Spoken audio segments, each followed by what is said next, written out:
So recently I watched The Green Mile, and I found a lot of symbolism in the film. The Green Mile, the prison block, is a long, dull green floor. It's a metaphor for the emotional walk towards death. Life itself, which everyone must walk, and the path of moral judgment. Every inmate and guard walks the Green Mile, just in different ways.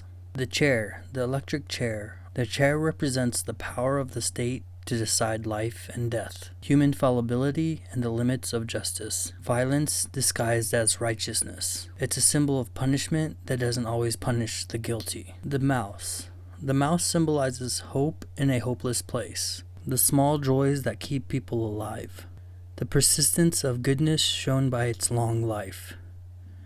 Mr. Jingles is a reminder that even in death row, life can be meaningful. Light and healing. Whenever Coffee uses his power, light and particles flow from him.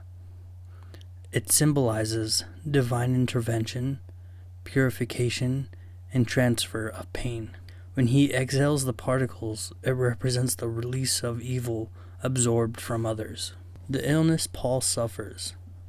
When Coffee heals Paul's infection, it symbolizes the redemption of those willing to see the truth. His cure is short-lived, showing that people can only hold on to miracles for so long. Percy Wetmore. Percy is a symbol of petty human cruelty, corruption protected by privilege, evil that hides behind authority. His mistreatment of inmates and deliberate sabotage of the execution show the ugliness that Coffee is contrasted against.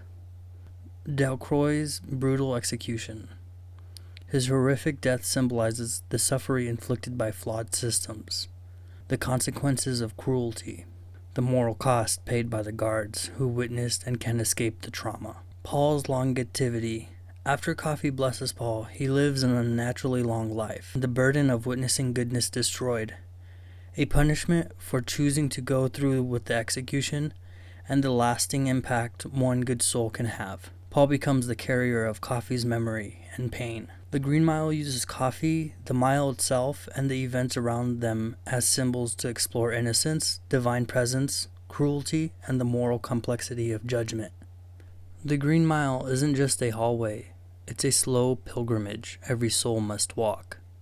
A strip of faded linoleum where footsteps echo with judgment, and the air is thick with the weight of things we can't forgive ourselves for. John Coffey appears on that mile, like a miracle misplaced, a giant with hands built for gentleness, carrying the quiet glow of someone who has seen too much pain and still chooses to hold the world softly. His initials, J.C., float like whispered gospel, and when he breathes in the sickness of others, you can almost hear the universe ask, how much suffering can one good man carry?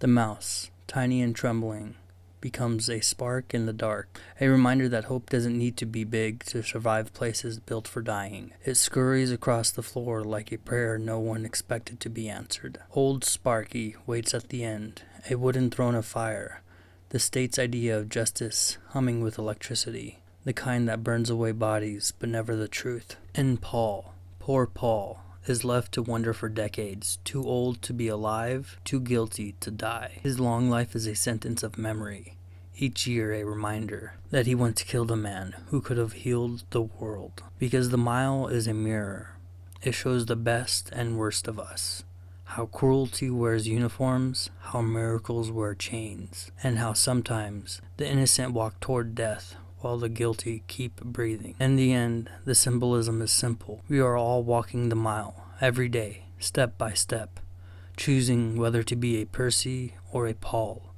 a spark of light or a shadow in someone else's story. And maybe that's the real miracle, that in a world this cruel, we still find reasons to be kind.